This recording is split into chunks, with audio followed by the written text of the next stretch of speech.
Good day, everyone. I am Lester Ochabo Amami, and I am the last reporter for this group. And the topic that I will going to discuss is the steps in recruitment.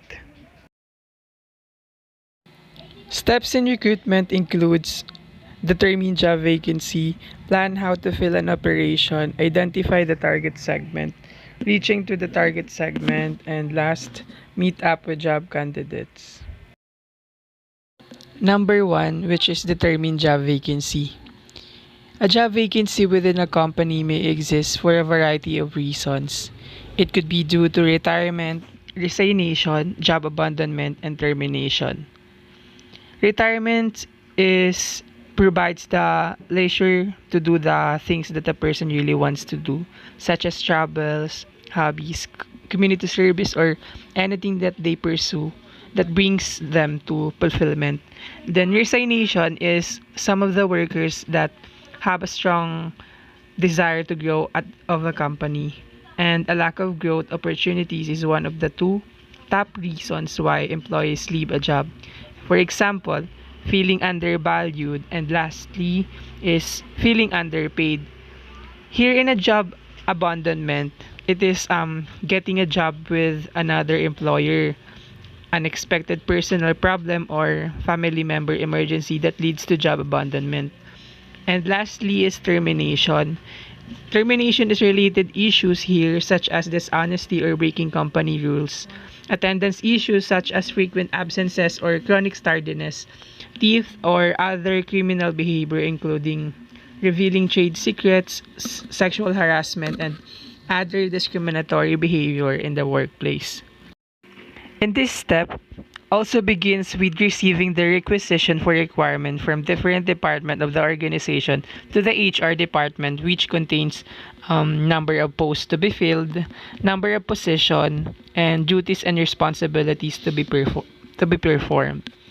When a vacancy is identified already, it is the responsibility of the sourcing manager to ascertain whether the position is required or not, permanent or temporary, full-time or part-time, and etc. These parameters should be evaluated before commencing recruitment because proper identifying, planning, and evaluating leads to hiring of the right resource for the team and the organization. Number two, which is plan how to fill an operation. So once it has been established that a job vacancy exists, managers should decide whether to advertise internally or externally, and whether to take in core personnel or temporary workers. In both cases, managers are expected to prepare a list of worker requirements that a job candidates must possess. So here in this part, it depends on the company if what are the list of workers requirements that the job candidates must have. For example, the candidates must have communication skills, leadership skills, teamwork skills, learning and adaptability skills, and etc. Moving on, there are two kinds of workers or employee. It is core employees and contingent workers.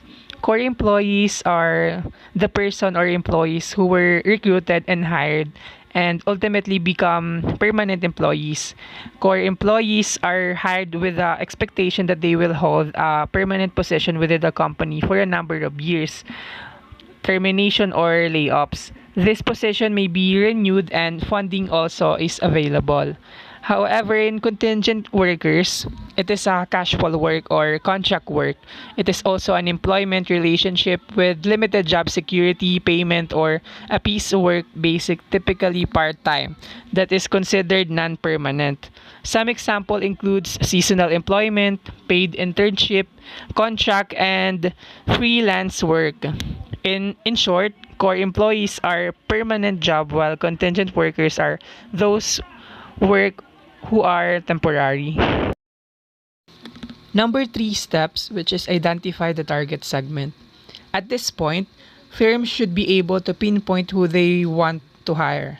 The characteristics that they look for includes long-term potential, enthusiasm, and passionate, team player, ambitious, and etc. At this part, they also prepare a comprehensive plan A comprehensive plan is very essential to help the companies or the managers form a perception about their target segment. In a comprehensive plan also, here you can get more clearly way to define your target segment because preparing this kind of plan will be easily help the company to better understand how and where you can reach your ideal potential job seekers. In addition, in these steps, the recruitment method is being determined. In other words, they are the ways of establishing contacts with potential candidates for a job. So, here are some of the example of recruitment method includes prints, radio, televisions, and most commonly online advertising, which is mostly seen in social media like Facebook and other social media platforms. Fourth steps is reaching out to the target segment. So after identifying this target segment, the companies must set a preferred way to reach out to their target talents. Some common recruitment techniques includes posting job online, job fairs, campus recruitment, and etc. And lastly, which is fifth step, meet up with job candidates. A cardinal role of the recruitment and hiring team is to make sure that job candidates have sufficient knowledge of why they are meeting up with them. Kinakailangan na may sapat na idea at alam yung talent or job seekers kung bakit sila magkakaroon ng meet up with the recruiter or the hiring team. And during this step also, recruiters will conduct an initial screening. Initial screening karaniwang nakapaloob dito is a brief review of your employment, educational background, some few questions, and this question will be about your qualification, salary requirement, and your availability to work. The initial screening will help them in judging the overall background of job seekers before they render a hiring decision.